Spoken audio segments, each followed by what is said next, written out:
California's largest retailer is closing stores across the state.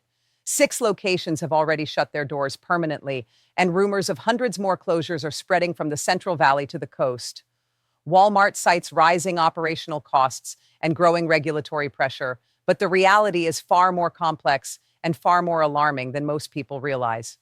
Across California, Walmart's presence is impossible to ignore. Nearly 320 stores stretch from farming towns to dense urban neighborhoods. In rural communities like Delano or Hanford, a Walmart is often one of the largest employers, supporting hundreds of families with steady paychecks. In many towns, local budgets rely heavily on sales tax revenue from a single store, funding police overtime, library operations, and road repairs.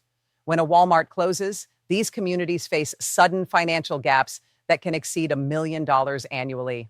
In urban neighborhoods, Walmart plays a different but equally critical role. In South Los Angeles, for example, neighborhood markets provide access to affordable groceries and pharmacies in areas often classified as food deserts. A single closure can force residents to travel miles for basic necessities, while smaller local stores face increased pressure and higher prices. The impact extends beyond empty shelves. Families lose income, cities lose revenue, and entire regions lose access to affordable goods. Walmart closures are a disruption to the fragile economic ecosystem these communities have relied on for decades. In the past 18 months, 6 Walmart stores in California have closed permanently. Each closure sent shockwaves through local economies. Grocery shelves emptied, pharmacy counters closed, and over 500 employees lost their jobs overnight. The reasons varied, from financial underperformance to unresolved lease disputes, but the emerging pattern is undeniable, particularly in areas already vulnerable to retail disruption. California's regulatory and economic environment has made operating large stores especially challenging. Minimum wages and mandatory benefits raise payroll costs significantly. Strict labor laws, including scheduling and overtime rules, add complexity.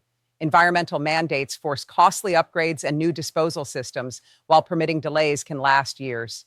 Combined with high commercial rents and logistical challenges, these factors can make operating in California 20 to 30% more expensive than in states like Texas or Florida.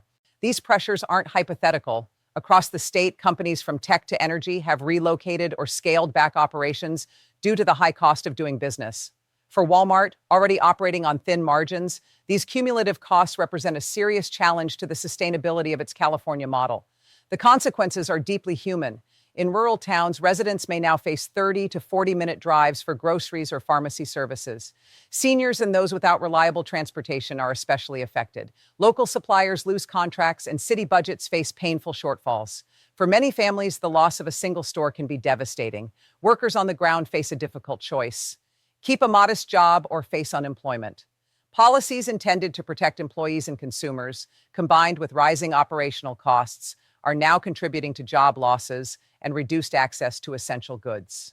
The current closures are small in number but have shaken public confidence. If these trends continue, communities across California could face far-reaching economic consequences. The question remains, how many more closures will it take before it becomes clear that the current model is no longer sustainable? This isn't just a story about retail, it's a story about the survival of communities that have built their economies around a fragile system.